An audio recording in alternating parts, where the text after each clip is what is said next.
Luxury car కావాలి కానీ ట్యాక్స్లు ఎగ్గొట్టాలంటే అది దొంగదారిలో రావాలి. ఇండియాలో ఇదే జరుగుతోంది.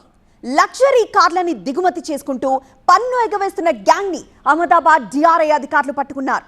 వీరిలో హైదరాబాద్ కి చెందిన వ్యక్తిది కీ రోల్. దేశవ్యాప్తంగా 100 కోట్లకు పైగా పన్ను ఎగవేసింది ఘరానా గ్యాంగ్.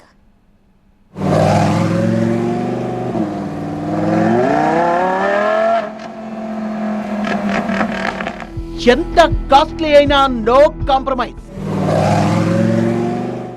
తొట్టిదారిలో దేశంలోకి లగ్జరీ కార్స్.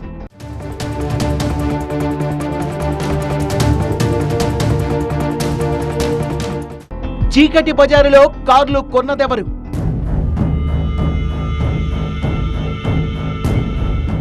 లగ్జరీ కార్ల దిగుమతి కేసులో హైదరాబాద్ ఇదే కీరోల్.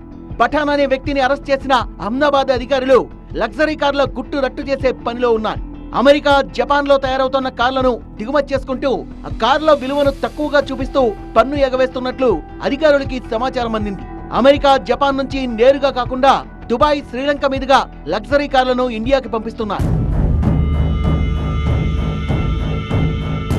శ్రీలంక, దుబాయ్ నుంచి వచ్చే వాహనాల డిజైన్లలో చిన్న చిన్న మార్పులు చేస్తూ సగం ట్యాక్సే కడుతూ వస్తున్నారు. మిగతా 50% ట్యాక్స్ ఎగవేస్తూ దర్జాగా విలాసవంతమైన కార్లను భారత్ లోకి దిగుమతి చేసుకుంటున్నారు. ఈ ముఠా దేశవ్యాప్తంగా 100 కోట్ల రూపాయలకు పైగా పన్ను ఎగవేసినట్లు ఎంక్వైరీలో బయటపడింది.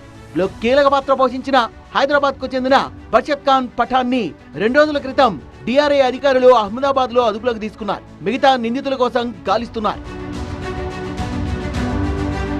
కార్లు తీసుకొచ్చే వ్యక్తులే కాకుండా ఎవరి కోసం తెచ్చారో, ఎవరెవరికి చేరవేశారో అనే వివరాల్ని కూడా డిఆర్ఐ అధికారులు సేకరిస్తున్నారు. బర్షద్ ఖాన్ పఠాన్ నుంచి కార్లు కొనుగోలు చేసిన బడాబాబుల గురించి ఆరా తీస్తున్నారు. పక్కా సమాచారంతో అహ్మదాబాద్ లో డిఆర్ఐ అధికారులు తనిఖీ చేయడంతో ముఠాలో కీలకమైన పఠాన్ దొరికాడు. ఇప్పటికే పఠాన్ ని అహ్మదాబాద్ కోర్టులో ప్రవేశపెట్టి రిమాండ్ కి తరలించారు. ముఠా ఇంపోర్ట్ చేసుకున్న కార్లలో హై ఎండ్ కార్లే ఎక్కువ. Hummer EV, Rolls Royce, Land Cruiser, Lexus వంటి హై ఎండ్ కార్లు భారత్ కి రప్పిస్తూ సగానికి సగం పన్ను ఎగొడుతున్నట్టుగా అధికారులు గుర్తించారు. లగ్జరీ కార్లు దిగుమతి చేసుకున్న వారు హైదరాబాద్, ముంబై, పూణే, అహ్మదాబాద్, బెంగళూరు, ఢిల్లీలో ఉన్నట్టుగా డిఆర్ఐ అనుమానిస్తోంది. కేంద్రం 2025-2026 బడ్జెట్ లో $40,000 కంటే ఎక్కువ విలువైన లగ్జరీ కార్ల దిగుమతిపై కస్టమ్స్ సుంకాన్ని 125% నుంచి 70% తగ్గించిన పన్ను ఎగవేత కోసం అడ్డదారుల్ని తొక్కుతూనే ఉన్నారు కొంతమంది లగ్జరీ బాబులు. కోట్లు పెట్టి కార్లు కొంటారు గానీ గవర్నమెంట్ కి ట్యాక్స్ కట్టాలంటే మాత్రం వీళ్లకు మనసొప్పడం లేదు.